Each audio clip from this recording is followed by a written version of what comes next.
হরে Krishna everyone. আমার হাতে যে ফলগুলো তোমরা দেখতে পাচ্ছ এইগুলো হচ্ছে ইন্ডিয়ান আলমন্ড, আর এই গাছটি হচ্ছে ইন্ডিয়ান আলমন্ডের গাছ। এর আসল নাম হচ্ছে টার্মেনেলিয়া ক্যাটাপ্পা। আর এই গাছটির পাতাগুলো খুবই বড়, আর দেখো ফুলটিও খুব সুন্দর, আর গাছে এভাবে থোকায় থোকায় ফল ধরে থাকে। কিছুগুলো ফল আমি বাড়িতে নিয়ে এসেছি। এই ফলগুলো মাটিতে পড়েছিল, সেগুলোকে আমি তুলে নিয়ে এসেছি। আর কাঁচা যে ফলগুলো তোমরা দেখতে পাচ্ছ ওগুলো একজন আঙ্কেলকে আমি বলেছিলাম আমায় কিছুগুলো ফল তুলে দিতে, তো উনি আমায় এই কাঁচা ফল 4টে তুলে দিয়েছিলেন।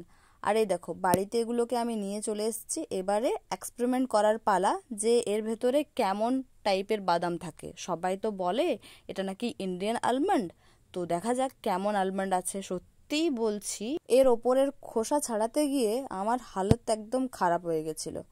আমি এত বোকা লোক, আমি চাকু নিয়ে একে কাটছি, দেখো কেটেই চলেছি। আর এর ভেতরে তো বাদাম নেই, এর ভেতরে শক্ত আটি টাইপের আছে, তার ভেতরে আছে ওই ইন্ডিয়ান আলমন্ড। আমি ভাবলাম প্রথমে যে নর্মাল যে আলমন্ড হয় সেই ধরনের আলমন্ড মনে হয় বের হবে এর থেকে।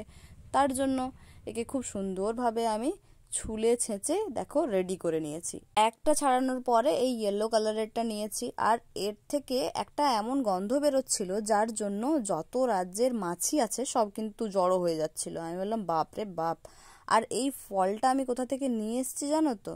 আমি এই গেছিলাম এমস, ওখান থেকে দেখলাম ওখানে অনেক আছে গাছ, আর সবার মুখে শুনছিলাম এটা নাকি বাদামের গাছ। তাই আমি ভাবলাম যে না, দেখা যাক, নিয়ে যাওয়া যাক, বাড়িতে গিয়ে দেখবো কেমন বাদাম আছে। আর এই দেখো এই কাঁচা ফলটিকে কাটতে আরও ব্যান্ড বাজছিল আমার, কারণ এ প্রচুর শক্ত।